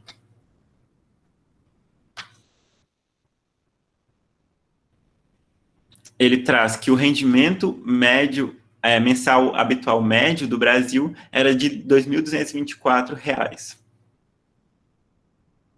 Assim como se a gente fizer para variáveis categóricas, ele vai trazer a proporção. Então, a proporção de sexo para o terceiro trimestre de 2018 da PNAD contínua era de 48% da população era homem e 52% mulher. Outra possibilidade que o pacote também fornece é a verificação de quantis e de mediana. Para isso, basta, no lugar da SVY-min, utilizar SVY-quantil. Você vai passar a variável que você deseja, que eu estou querendo ver a mediana e os quantis da renda mensal habitual. Design, a mesma coisa, o objeto dos seus microdados com o plano amostral. O único argumento novo que entra é o argumento quantils, que você vai passar os quantis desejados. Aqui eu estou querendo o primeiro quartil, mediana, terceiro quartil e os de 90, 95, 98 de percentil. Se eu executo isso aqui, a gente tem uma análise de que metade da população brasileira no terceiro trimestre de 2018 ganhava até R$ 1.300, por exemplo. E somente 2% da população brasileira, em terceiro trimestre de 2018, tinha rendimento mensal habitual maior que 11.400. Então, são análises interessantes de serem feitas e vale a pena dar uma olhada nessas funções do pacote Survey. Uma outra possibilidade é você realizar recortes de acordo com níveis desejados. Por exemplo, você quer saber a renda mensal habitual média de mulheres acima de 30 anos. Então, para isso, como você quer a renda média, você vai usar o SVY-min, você continua usando a variável de renda, só que aqui a gente precisa fazer o recorte dos microdados para que sejam só mulheres acima de 30 anos. Para isso, a gente utiliza a função subset. Dentro da função subset, você vai passar os seus microdados com o plano amostral, vírgula, o que você quer realizar de corte. O que eu quero? Eu quero a V2007 igual a mulher e a V2009 maior que 30. Se a gente não tivesse rotulado as variáveis pelo labels, provavelmente a gente teria que usar aqui 2 ao invés de mulher, porque não estaria rotulado. Então, se eu executo isso, ele vai dar o rendimento mensal de mulheres acima de 30 anos, e a gente pode, inclusive, comparar com o rendimento mensal a nível Brasil. Então, as mulheres de mais de 30 anos ganhavam menos do que a média do Brasil. Elas ganhavam cerca de R$ 2.120. Outra possibilidade também que existe é fazer estimativas de acordo com níveis de variáveis, por determinadas variáveis. Então, por exemplo, se você quiser fazer a frequência relativa da variável de sexo em cada nível de instrução, você tem que utilizar a função SVY_by. A função SVY_by é um pouco diferente, que ela designa por qual nível, por qual variável você quer criar os níveis. Então, você vai passar a fórmula, a variável que você quer obter as estimativas, no caso eu quero a frequência relativa de sexo, e o que eu quero, pelo que essas estimativas? Eu quero pelo nível de instrução. Então, no by você coloca o nível de instrução, que é a VD 3004. Você continua passando o design, você continua passando o NA.rm igual a true, e aqui você simplesmente passa a função que você vai utilizar, porque o by ele só serve para segregar os níveis de acordo com o outro, as estimativas de acordo com o nível de uma variável.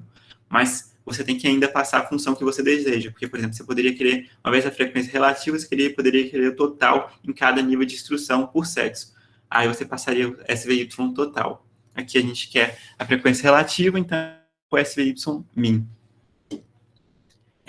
A única diferença dos outros é que para você exibir do SVY_by no formato melhorzinho, eu gosto de utilizar print com wholenames.false. Eu vou explicar igual a false, porque eu vou explicar por quê. Se eu executar essa parte,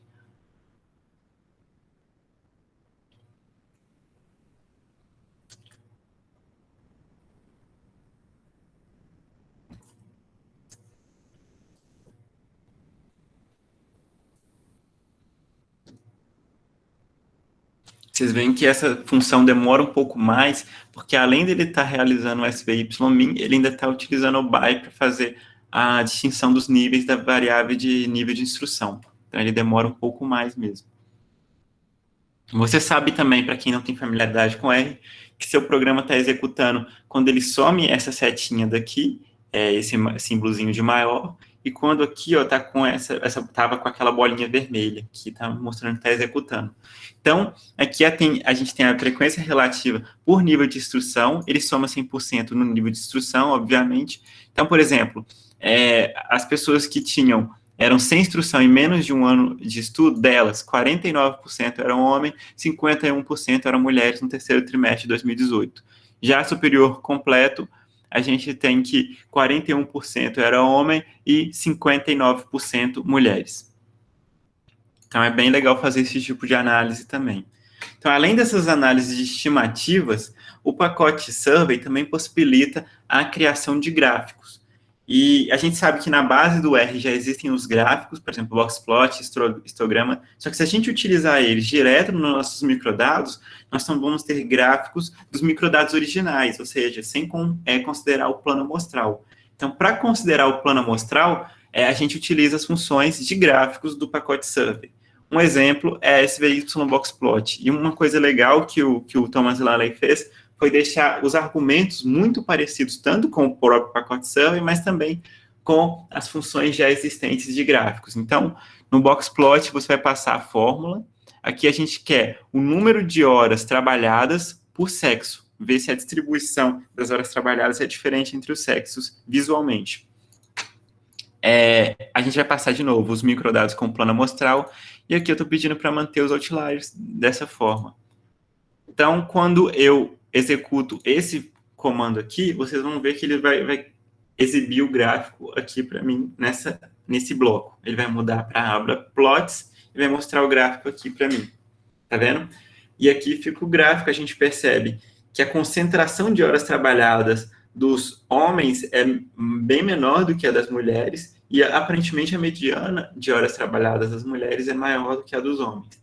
Se a visualização estiver ruim nesse bloquinho, você pode mexer aqui, que ele adapta, ou você pode simplesmente exportar. Aí você clica em salvar, por exemplo, ele dá uma pré-visualização, você adequa os tamanhos aqui e salva no formato desejado. A gente tem PNG, JPEG, por aí vai. Então, assim que a integração RStudio com, por exemplo, os gráficos.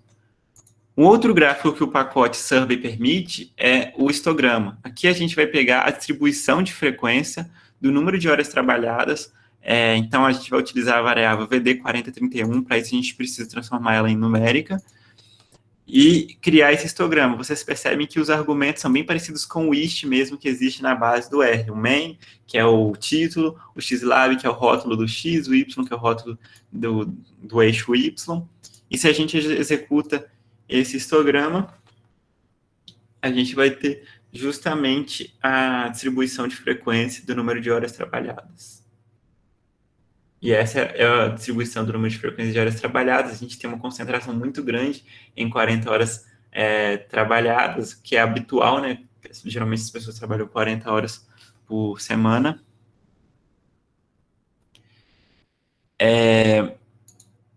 O próximo que a gente vai fazer é o plot, que é aquele gráfico de dispersão que a gente tem no R, scatterplot, e que ele faz o plot entre duas variáveis. Então ele vai fazer aqui a dispersão entre o número de horas trabalhadas e a renda mensal habitual. Então a gente passa essas variáveis na fórmula, e além disso a gente pode incluir essa opção de style. Esse style transparent ele vai colocar o que tiver concentração maior, mais pessoas da população naquela faixa, naquela bolinha, ele vai ficar mais escuro. O que tiver menos, fica mais claro. Ele usa justamente o peso expandido, o fator de expansão para a população. E aqui são os rótulos dos eixos X e Y. Vamos executar esse gráfico. Eu acho que demora um pouco mais que os outros, principalmente por conta desse argumento style igual a transparente, porque ele tem que ficar mudando isso, então demora um pouco mais. Ele demora até para aparecer, ainda está o histograma.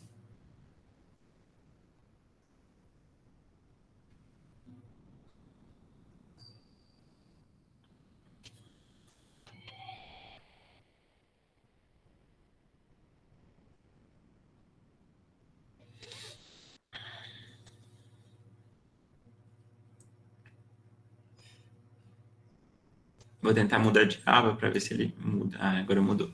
Perfeito. Então, esse aqui é o gráfico de dispersão entre o rendimento habitual e o número de horas habitualmente trabalhadas.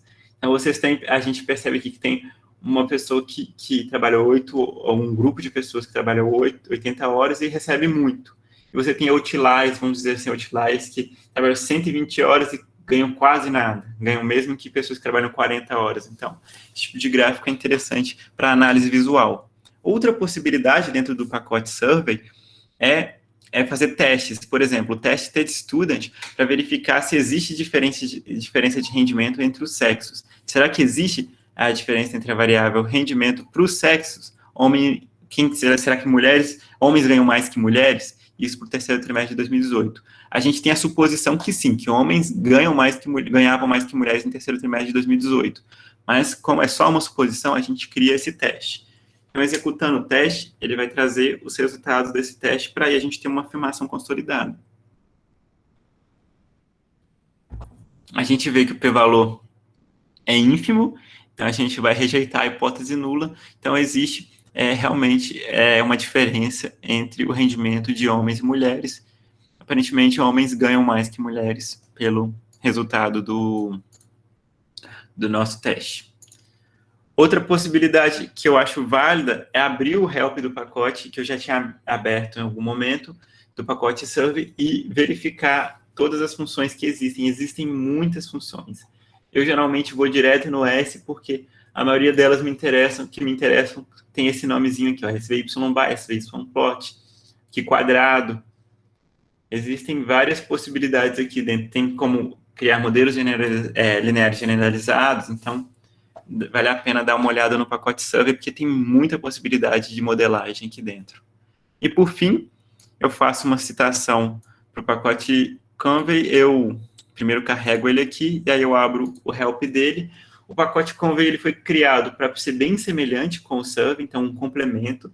Então, você vê que ele utiliza o SVY na frente, e ele traz os argumentos das funções bem parecidas.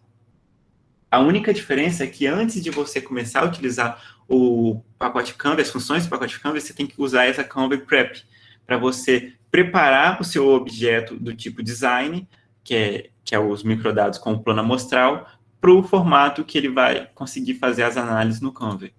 Então, aqui no Conve, por exemplo, a gente tem o SVY-Gini, que calcula o índice de Gini, e a gente tem o Lawrence também, que calcula a curva de Lawrence, que plota a curva de Lawrence. Então, vale a pena também, para quem gosta de mexer com essa parte de concentração de renda, para quem tem interesse, utilizar esse pacote Conve. Aqui eu também vou disponibilizar esse script de exemplos junto com a apresentação, se for possível, e eu também vou disponibilizar o script de exercícios, mas a ideia é que vocês façam os exercícios primeiro e depois confiram, façam batimento com esse script que eu vou passar, tá? Então, tentem fazer primeiro. Então, enfim, voltando para a apresentação, já para os finalmente, aqui tem só os exemplos que a gente já passou, são exatamente iguais ao que a gente verificou no R, e aqui entre os exercícios. A ideia dos exercícios é que eles são graduais, então o exercício 1 é o mais fácil, ele vai passando para o mais difícil, até chegar no exercício 6, que é o nível mais elevado. A ideia é que vocês treinem, aprendam a usar, tenham dificuldade, entrem em contato com a gente. Em todos os exercícios que a gente elabora, a gente cria um objetivo aqui. Então, por exemplo, esse primeiro exercício é treinar a utilização básica do pacote com a leitura correta dos dados.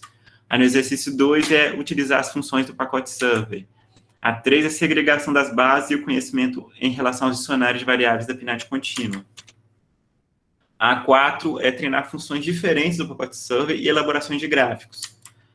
A 5 é utilizar chaves de domicílio, isso é muito interessante para quem quer fazer, porque os microdados da PNAD contínua, então, eles estão em nível de moradores. Então, se você quiser fazer análise em nível de domicílio, você precisa criar chaves de domicílio e outras variáveis derivadas nos microdados. Então, esse aqui é bem interessante. E esse último, ele é mais complexo, porque ele justamente ajuda a entender as questões complexas e a combinação de determinados valores de duas ou mais variáveis para obtenções de índices específicos. Então, esses são os exercícios. Eu gostaria de agradecer a todos pela atenção e pela oportunidade de estar aqui fazendo a apresentação desse minicurso, dizer que a gente está à disposição para qualquer dúvida. E logo aqui abaixo eu deixo os 2 canais de atendimento. Eu peço que, se forem dúvidas voltadas para a utilização do pacote, para o software R, enviar para esse primeiro aqui, que é o pacote de mantenedor o e-mail de mantenedor do pacote, que é o pacote.ibge.gov.br. Se forem dúvidas relacionadas à parte teórica ou à apresentação em si, aí pode me mandar para o gabriel.açucar@ibge.gov.br, que é meu e-mail institucional. Mas eu vou abrir aqui para dúvidas também, se a gente ainda tiver tempo. Obrigado a todos. Oi, Gabriel, muito obrigada. Eu já vou repassar as dúvidas, sim. Seu minicurso foi muito esclarecedor, acho que ajudou muito. A gente pede desculpas novamente por ter te interrompido algumas vezes, e pedimos desculpas ao pessoal que estava acompanhando lá pelo YouTube.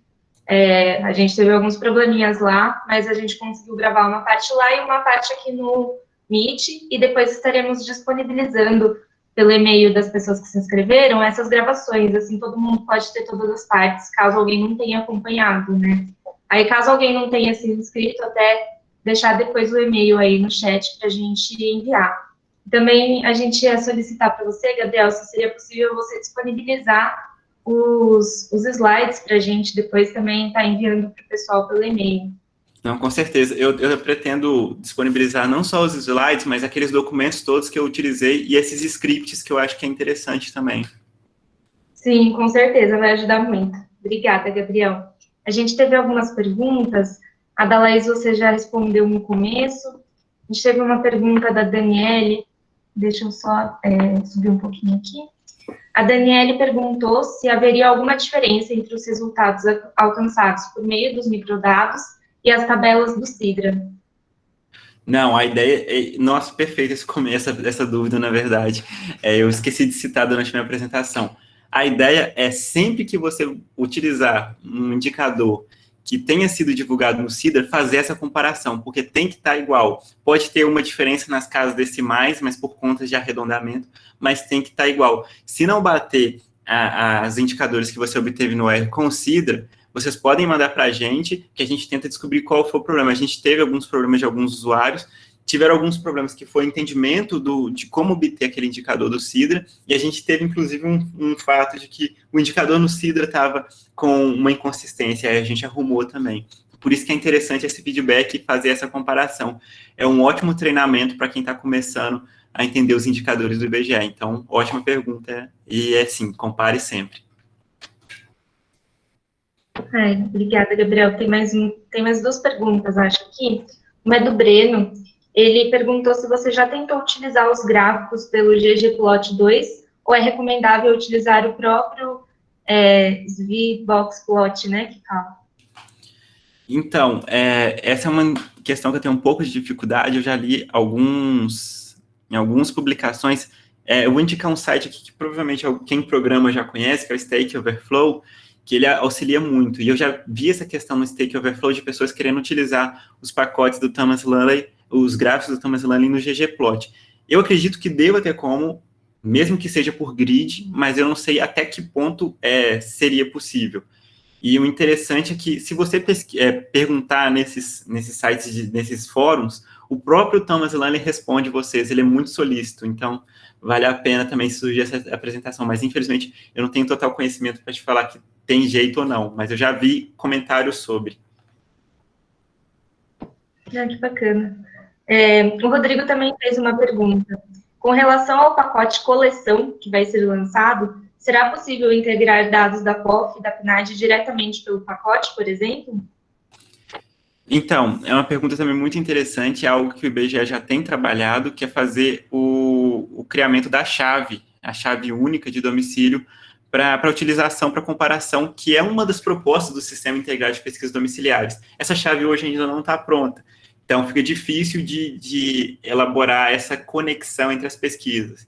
Mas a ideia é que em breve essa chave vai estar disponível e aí sim, aí pode utilizar a comparação entre as pesquisas. Integrar elas não é possível porque os domicílios não são os mesmos, porque tem aquela questão do período de descanso.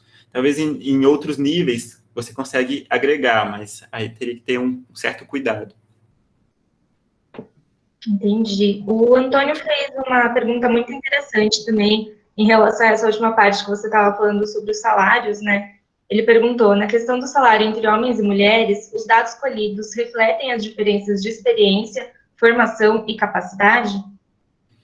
Então, aqueles dados lá que a gente fez a gente fez uma comparação simples entre homens e mulheres, mas é uma boa ideia, você pode criar um objeto no R com um subset e fazer um subset de uma formação, por exemplo, ou de um nível de escolaridade, por exemplo, você faz um subset só de pessoas com ensino superior, e aí faz a comparação dentro do T-Teste, do T-Teste TED Student. Aí você está fazendo essa especificidade, mas você tem que criar esse recorte. Mas é possível, mas teria que ser feito antes, no subset. Mas dá sim. Acho que se passar o subset direto no design, ele também faz. O que a gente fez foi geral mesmo, análise do rendimento geral entre homens e mulheres. Mas é um bom exercício. Eu acho que vale a pena treinar e contar para a gente o que deu, se realmente deu significativo como para o geral. Muito obrigada, Gabriel. Eu não sei se mais alguém tem alguma questão. Eu posso fazer uma, Paula? O André. Claro, André, por favor. Ô, Gabriel, meus parabéns aí pela apresentação, ótimo. Eu fiquei mexendo aqui no RStudio enquanto você ficava falando. Fiquei para trás, evidentemente, aqui. Mas foi muito didático, tivemos essa confusão, mas é o que eu falei para os meninos ontem, se a gente não tiver uma confusãozinha, a gente não aprende, a gente vai melhorando depois da próxima vez. Mas, Gabriel, eu queria te perguntar se dentro do pacote Survey eu consigo fazer modelos mais complexos também, uma regressão quantílica, modelo logístico, modelo de decomposição, é possível também? Eu vi que eu estou transitando do Stata para o R também, eu estou me acostumando. Ele é capaz de a gente fazer análise, é recomendável fazer esse tipo de análise com esse plano amostral da PNAD? Que cuidados que a gente deve ter? Isso é possível com esse programa, a gente tem que tentar alternativas, assim. Perfeito. Eu que agradeço a vocês pela oportunidade, é sempre bom estar participando de eventos assim, trocando conhecimentos e obtendo feedback sobre o pacote, sobre nosso trabalho. É altamente recomendável fazer esses modelos, existe, por exemplo, o logístico, existe a função SDYGLM, que você vai tratar como GLM normal no R. Aí dá uma olhada na função direitinho, que ele explica bem detalhado como gerar esse modelo. Mas existe a função SVYGLM. Os outros modelos eu não tenho total certeza. Eu sei que dentro do SVYGLM você tem uma série de modelos possíveis de você ajustar. Existe também aquele pacote de complemento, que é o Laban Survey, mas é para equações estruturais, não sei se cabe.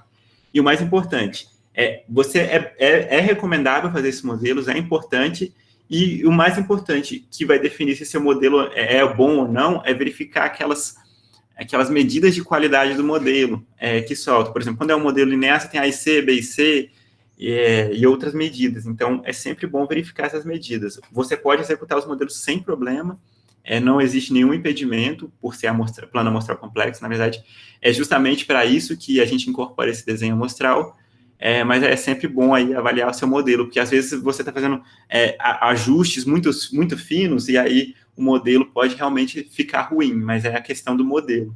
Mas pode sim, com certeza. Obrigado, Gabriel, mais uma vez. Volto a palavra para a Paula, que é a mediadora. Obrigada, André. Se alguém quiser fazer mais alguma pergunta, senão a gente já vai encerrando também. Qualquer coisa a gente manda junto com os vídeos, né, que eu mencionei pelos e-mails, os slides e os scripts do Gabriel, e assim alguém pode entrar em contato diretamente com ele, caso tenha tido algum problema. E acreditamos que mandando tanto o vídeo do YouTube quanto o vídeo gravado aqui, vai dar para ter acompanhado todo o mini curso, caso alguém tenha perdido algum ponto, né? Mas agradeço novamente. Oi, Antônio? Eu sou Antônio, eu fiz a pergunta sobre o salário de homens e mulheres. Eu agradeço a resposta, e eu vi que ele falou que eu consigo fazer essa diferenciação através do sistema. Eu não sou muito hábil com sistemas, e a minha dúvida é se eu consigo fazer esse trabalho no Excel ou em alguma planilha, devido a essa minha carência em habilidade em sistemas. Então, acredito que dentro do Excel, eu não sou muito especialista no Excel, por exemplo, mas dentro do Excel, não usando a planilha em si, mas usando a programação em VBA, você consegue chegar em algum resultado próximo, porque você tem que fazer o teste TestStudent ali para verificar essas diferenças. Mas é mais complexo.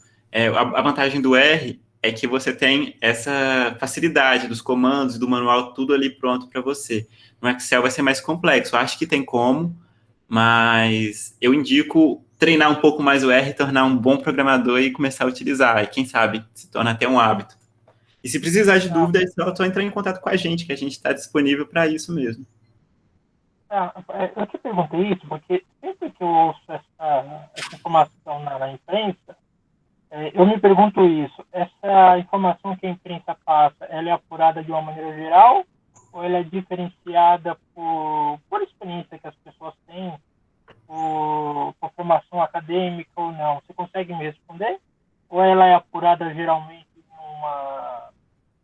de uma maneira geral? Porque eu imagino ser difícil separar as pessoas por escolaridade, por tempo de experiência, por capacidades, por aptidões. Eu estou correto, Gabriel? Perfeito, entendi a sua pergunta. Na verdade, eu acho que algumas questões de imprensa são voltadas para as próprias divulgações do IBGE. Eu sei, falando na propriedade do IBGE, todas as divulgações e os indicadores do IBGE estão diretamente ligados aos ODS. Então, e também a metodologias que já são estipuladas. Então, por exemplo, quando o IBGE faz um recorte, uma análise em determinado nível, é geralmente por algo que já é consolidado, já é uma metodologia consolidada. Agora, da imprensa em si, geralmente eles divulgam as coisas que o IBGE já tem divulgado, e quando não é assim, e quando está relacionado ao IBGE, eles fazem a requisição daquela análise, o IBGE avalia se é possível disponibilizar, e aí faz a disponibilização quando possível. E agora, existem vários jornalistas utilizando, inclusive, nosso pacote no R, que tem executado criado essas estimativas por conta própria. Então, a gente ainda está dando mais essa possibilidade. Inclusive, nosso último curso presencial foi na escola de dados para jornalistas. Então, essa questão da imprensa fica mais difícil de eu comentar. Agora, o IBGE sempre tem um rigor e um critério metodológico que é baseado em algo para poder fazer essa divulgação. Entendi. Então, o jornalista, é uma dedução minha, tá? O jornalista pode errar e, entre aspas, pôr a culpa no IBGE, né? Ele tem essa prerrogativa, né? Então, a ideia é que, quando ele faz a requisição direto para o IBGE, a gente avalia se pode divulgar aquele resultado, e se sim, a gente divulga, e aí a gente é responsável por aquilo. Com o pacote, a gente está dando produto. O responsável passa a ser o usuário, porque o produto é a leitura dos microdados. Agora, os indicadores e os cortes que são feitos, aí fica a cargo do usuário. Então, aí o IBGE não é mais responsável. Tá bom, então. Obrigado. Eu não vou me estender muito aqui, não, porque já é abusar demais. Mas obrigado pela atenção. Não, que isso. Tranquilo. Então, acho que foram essas as perguntas. Agradeço a todos que presenciaram o minicurso, que estavam disponíveis, pelo interesse também. Quanto às demais palestras, nós já estamos tomando providências para que não aconteça o mesmo problema, então peço que continuem acompanhando. Hoje à tarde teremos a palestra do Alexandre Gori às 3h sobre o Big Data, bem interessante também. E estaremos enviando pelo e-mail, então, como eu já havia falado, essa gravação e o material que o Gabriel disponibilizar para a gente. Eu agradeço muito pela presença, Gabriel, pelo convite. O seu minicurso foi muito interessante, acho que ajudou a esclarecer vários pontos. E agradeço de novo por ter tido a paciência, a atenção e o cuidado de esperar a gente resolver os problemas técnicos, né? Agradeço mesmo e peço desculpas novamente para você também. Vou passar a palavra para o André, não sei se ele gostaria de falar alguma coisa. Oi, Paula. Eu vou só agradecer mais uma vez a todos aí pela participação, principalmente ao Gabriel pelo excelente minicurso que ele nos deu aqui. Deu para aprender bastante, é um desafio, mas acho que é um desafio que todo mundo que quer trabalhar com dados tem que com economia aplicada, acho que tem que encarar, né? A gente tem que talvez é um software livre, como o Gabriel explicou, todas as vantagens, tudo é aberto, é atualizado. E a gente vai aprendendo, né? Tudo que a gente aprende, como aprendeu uma linguagem de programação, já vi alguém dizendo que é como aprender um idioma, né? Qualquer aprendizado é um ganho, né, para a gente. Então, muito obrigado a todos. Tivemos uns probleminhas técnicos, mas no novo normal deve ser normal isso, né? Então, vamos seguindo. À tarde temos mais palestra à tarde, à noite, ao longo dos próximos 3 dias. Conto com a presença de todos vocês, agradeço o trabalho e esforço da comissão organizadora, não fiquem nervosos, fiquem calmos, faz parte, deu tudo certo, tinha mais de 80 pessoas aqui dentro, uma certa altura do Google Meet, ficou legal, assim, que vale a pena isso, a gente seguiu o barco aí, quando você está no palco, aí você tem que seguir o espetáculo, né, não dá para parar, né? Se escorregou, levanta e segue, ok?